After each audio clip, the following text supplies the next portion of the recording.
Bonjour à tous, j'espère que vous allez bien et je vous souhaite d'ores et déjà une très bonne année 2022 à vous, à vos proches, puisse-t-elle être remplie de santé, de bonheur et de réussite. Aujourd'hui, j'avais envie avec vous de faire une petite rétrospective de mon année 2021 qui a été intense et remplie d'imprévus, et j'en profiterai également pour vous parler de mes objectifs et de mes projets pour 2022.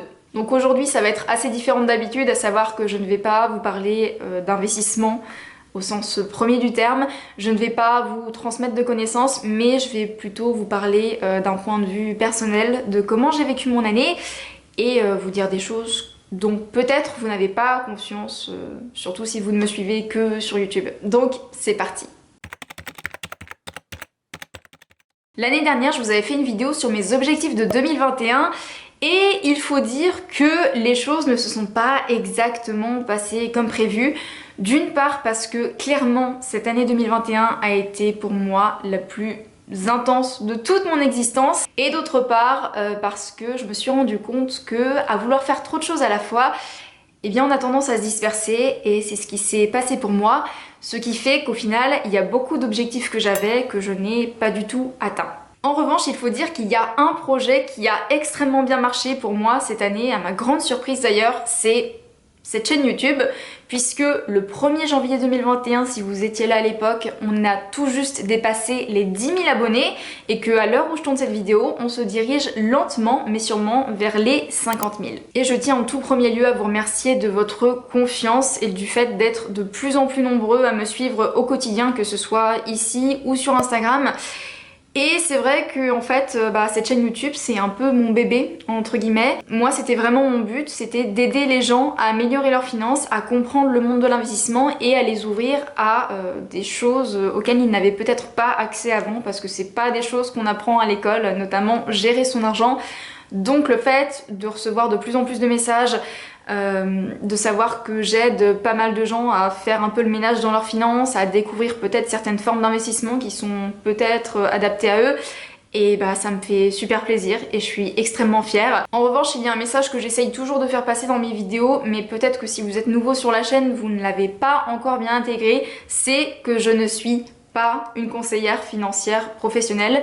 Moi, sur cette chaîne, je partage mes expériences et je suis humaine tout simplement, donc même si j'essaye de faire un maximum de recherches pour mes vidéos, je ne suis pas à l'abri de faire une erreur un jour ou de vous dire une bêtise. Donc je vous encourage toujours, lorsque vous regardez du contenu sur internet, à prendre du recul par rapport à l'information que vous avez et à faire vos propres recherches, notamment s'il y a un investissement qui vous intéresse. Faites vos recherches de votre côté, croisez les sources d'informations et voilà, vous pourrez un peu plus déterminer si c'est adapté pour vous ou pas. Et surtout, n'oubliez pas que quand je vous parle d'une expérience que je fais d'un investissement X ou Y, eh bien c'est un investissement qui correspond à ma situation et à mes finances, et que c'est mon argent que je mets en jeu. Donc ne vous amusez pas à copier bêtement ce que je fais si vous n'avez pas forcément la même situation ou les mêmes moyens que moi. C'est à vous de faire la part des choses et de toujours voir un investissement sous le prisme de votre propre situation. Par contre, le corollaire assez négatif de tout ça, c'est que, en toute honnêteté, ça commence à devenir assez compliqué pour moi de répondre à tous les messages que je reçois, que ce soit les commentaires sous les vidéos ou les DM sur Instagram. En tout cas, sur Instagram, j'essaye de y répondre au maximum. Sur les vidéos YouTube, c'est un peu plus compliqué, donc notamment si vous regardez une de mes anciennes vidéos et que vous avez une question, vérifiez s'il vous plaît si je n'ai pas déjà répondu à votre question à d'autres commentaires, parce que j'ai répondu déjà à énormément de commentaires. Mais en tout cas, sachez que quoi qu'il en soit, si j'ai pas le temps de vous répondre, je lis tout et je suis très touchée de vos retours et très touchée de vos encouragements. Une autre chose que je n'avais pas anticipée, ou en tout cas pas avec une telle ampleur en toute honnêteté, c'est que avec le succès de ma chaîne, j'ai commencé à recevoir énormément de demandes de partenariat. J'ai pas le décompte exact, mais en gros, pour vous donner un ordre d'idée, entre 100 et 150 messages, que ce soit par mail ou par DM, etc. au cours de l'année. Et on ne va pas se mentir, ça m'a fait un peu flipper parce que je pense que j'étais un peu candide jusqu'à présent. Mais je me suis rendu compte que parler d'argent sur internet, ça attire l'argent et ça attire les convoitises. Donc la grande majorité des messages que j'ai reçus, des propositions, etc., c'était soit des arnaques, soit des trucs louches, mais tu les vois venir à 3000 km de distance. Et il y a quand même eu, malgré tout, des propositions d'entreprises, de compagnies assez sérieuses. Et parmi ces propositions sérieuses, j'ai dû faire un gros tri. Et forcément, il y a beaucoup de choses que j'ai refusées parce que je considérais que c'était pas adapté à mon contenu. J'ai eu l'occasion également de tester quelques plateformes à titre perso, mais au final j'ai pas été convaincue et donc je me voyais mal vous parler de quelque chose que à titre personnel je n'utiliserai pas, puisque le but justement c'est de vous partager mon expérience au travers de mes propres investissements. Donc voilà, tout cela fait qu'au final j'ai quasiment tout refusé ce qu'on m'a proposé. Et je me suis rendu compte que dire non c'était vraiment pas facile, notamment lorsqu'il s'agissait de business, parce que il y a des personnes, notamment je pense du fait que je sois une femme, qui ne prennent pas non pour une réponse et qui sans arrêt me demandaient de justifier pourquoi c'était non, pourquoi j'étais pas intéressée. Donc c'est pas évident parce que des fois t'as juste envie de dire bah non, désolé, ça m'intéresse pas, je trouve que c'est nul ou vous comprenez. D'autre part parce que je savais qu'en disant non, potentiellement je m'asseyais sur beaucoup d'argent. Et quand je vous parle de beaucoup d'argent, je parle en dizaines de milliers d'euros, voire plus. Mais en même temps, ça a été ultra formateur pour moi parce que ça m'a permis de m'affirmer déjà, mais également de comprendre un peu quelle orientation je voulais donner à cette chaîne qui, vous devez vous en douter, au-delà d'être une passion avant tout, est devenue cette année une source de revenus comme une autre, puisque oui, je gagne de l'argent avec mes vidéos. Et il faut savoir que lorsque je fais des vidéos, je suis extrêmement exigeante avec moi-même. Donc au final, eh bien maintenant ça me semble tout à fait normal d'être très sélective et très exigeante avec les personnes qui veulent travailler avec moi. J'avais des propositions même très sérieuses, mais il n'y a rien qui trouvait chaussure à mon pied, si je puis dire.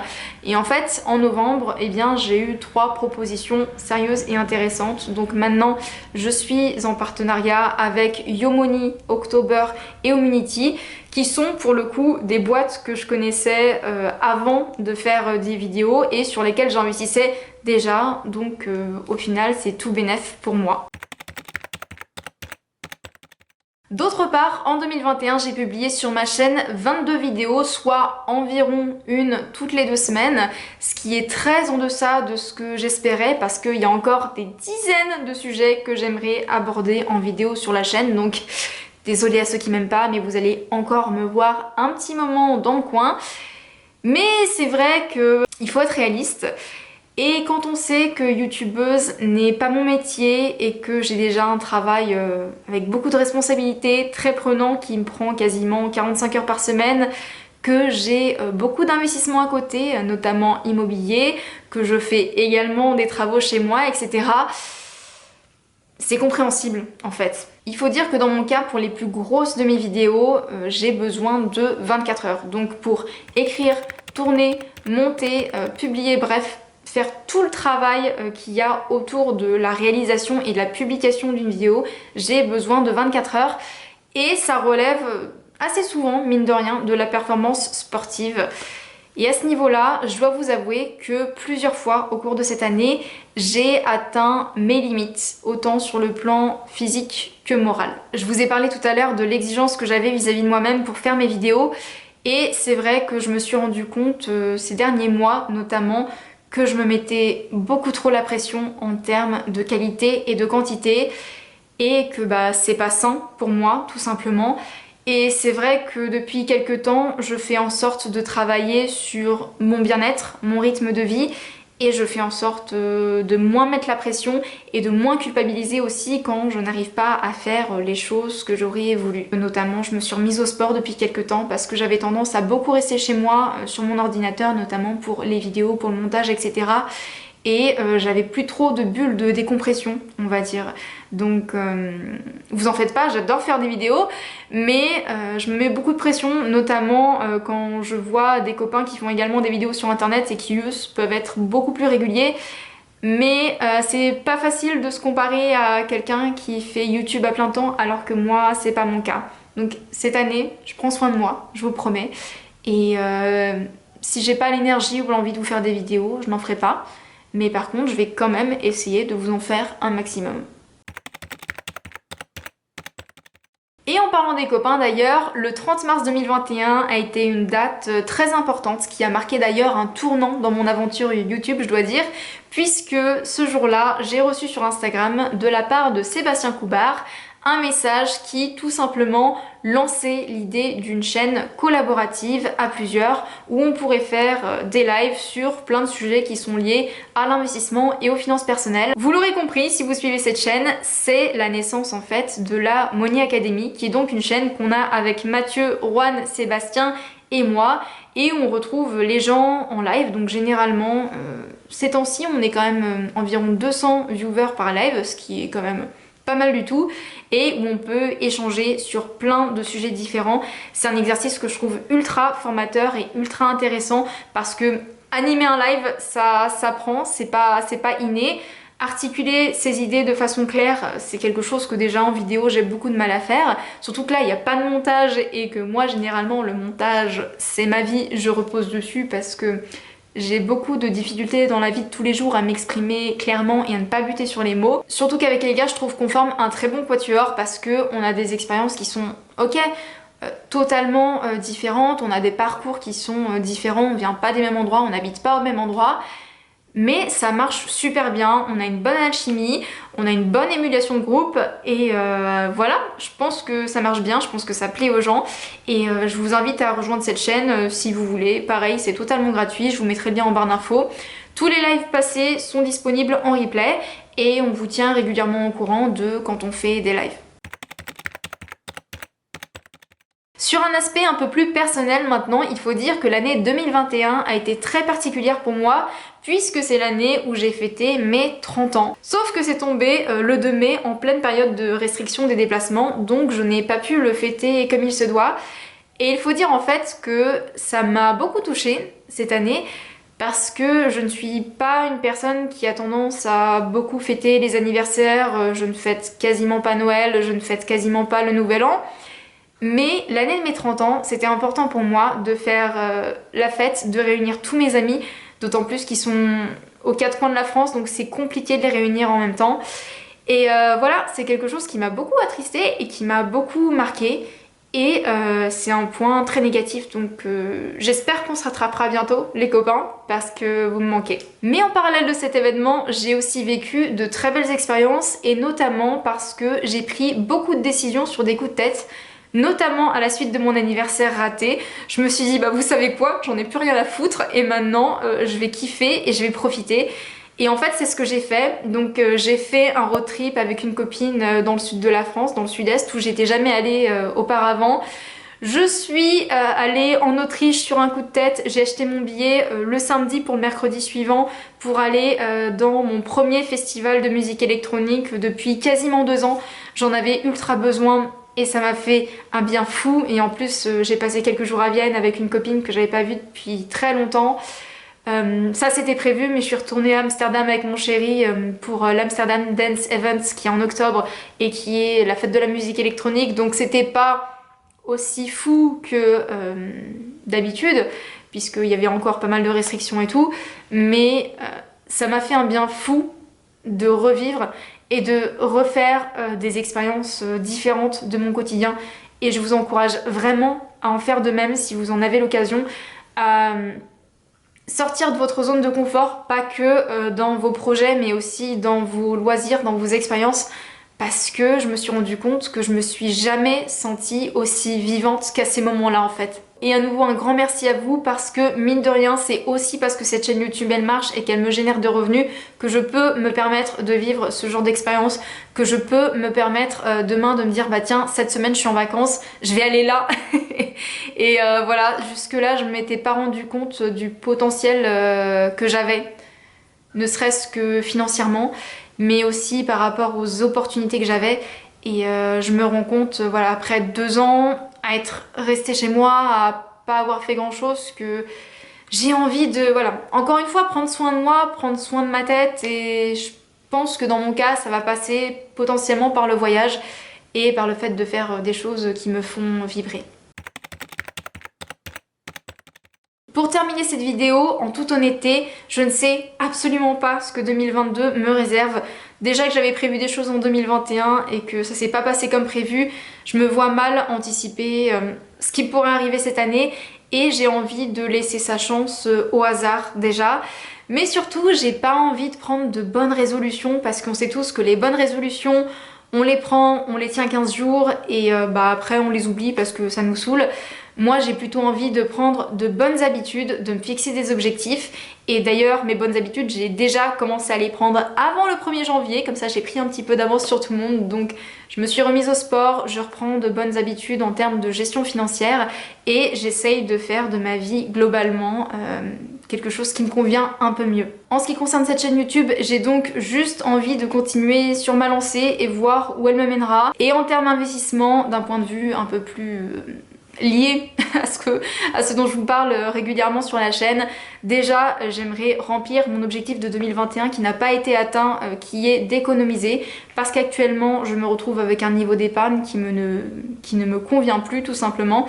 J'ai pas réussi à économiser l'argent comme j'aurais voulu en 2021 parce que j'ai investi en crypto, j'ai réinvesti dans le vin, j'ai eu pas mal de dépenses qui sont arrivées. Et globalement c'est pas trop des dépenses plaisir mais c'est beaucoup d'investissements qui sont arrivés et j'ai pas réussi à me réfréner. Donc maintenant je me dis il faut vraiment que j'arrive à avoir l'épargne cible que je veux parce que je me sens plus du tout en sécurité avec mes 5000 € à la banque que j'ai actuellement. Voilà. Ensuite, les deux catégories d'investissement sur lesquelles j'ai envie de me concentrer principalement cette année, c'est d'une part le crowdfunding immobilier, je vous en ai parlé il n'y a pas très longtemps dans une vidéo. C'est un investissement qui est adapté à ma situation à l'heure actuelle et qui me demande peu d'efforts, peu de temps, peu d'énergie. Donc j'ai envie de concentrer mes finances de ce côté-là et plutôt du point de vue formation et investissement en termes de temps pour acquérir des connaissances, j'ai envie de me concentrer sur le domaine des crypto-monnaies que j'ai découvert il y a un petit peu plus d'un an mais sur lequel je suis encore tout bébé. J'ai pas eu beaucoup de temps pour me former jusqu'à présent mais au fur et à mesure que je priorise mes priorités et mes investissements, je me rends compte que maintenant voilà, il faut que je prenne le temps, il faut que je dédie du temps à me former en crypto. Donc actuellement je suis dans un groupe privé et j'essaie de me tenir au courant de l'actualité, tout ça.